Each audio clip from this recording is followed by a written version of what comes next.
If you type Moldova on YouTube, you will get a bunch of clickbait suggestions on how bad and poor the country is. Some say no one goes there, that it's the least touristic country in Europe.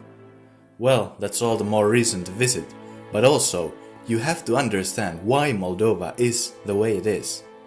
The thing is that Moldova's lack of unity stops it from taking decisive political action, such as either joining the European Union or unifying with Romania or keeping closer to Russia.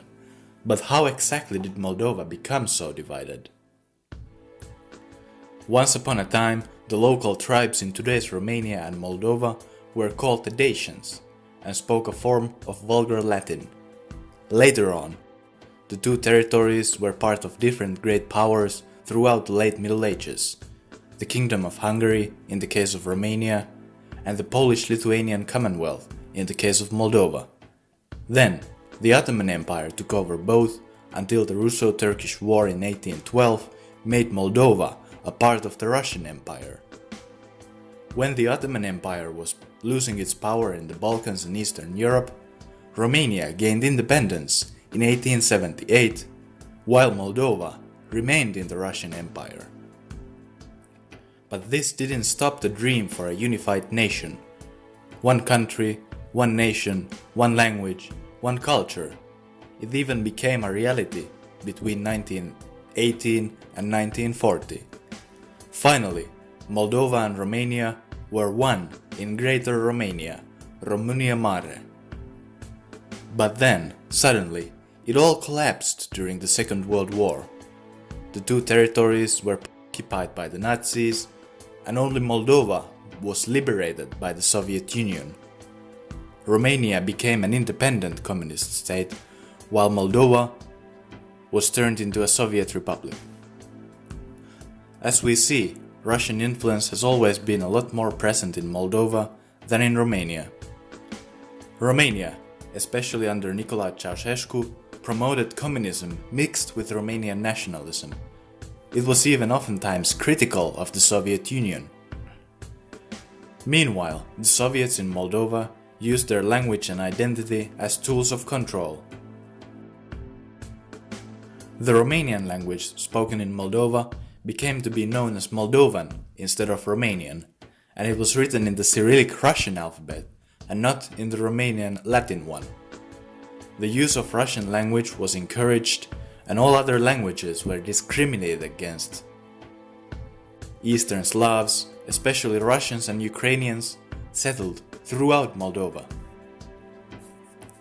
One would think that the collapse of the Soviet Union would improve the situation, but Moldova no longer was what it used to be before the war.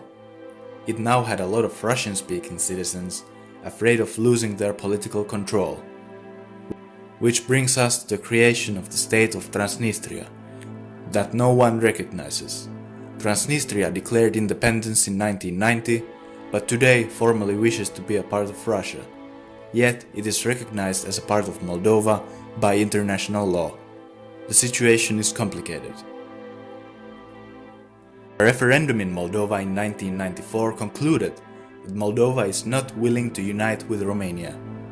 The majority of Romanians, on the other hand, still support this potential unification, which, however, doesn't seem possible in the near future.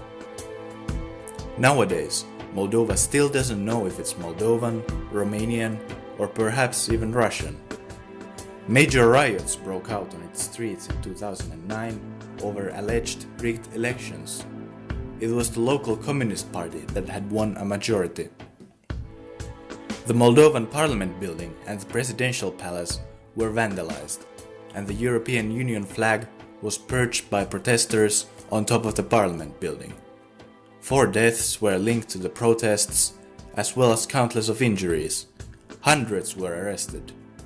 Pro-Romanian and pro-unification slogans were displayed.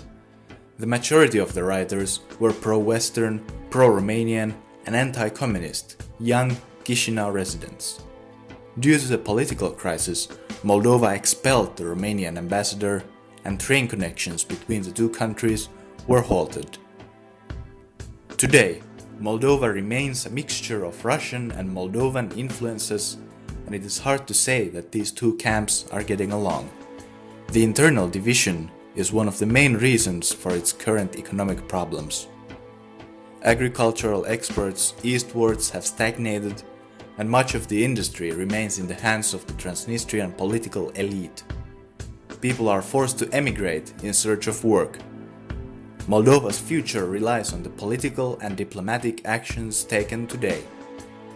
Will Moldova get closer to Romania and the West, or will it continue its identity crisis in a limbo between its Soviet past and a growing pro-Romanian, pro-European sentiment?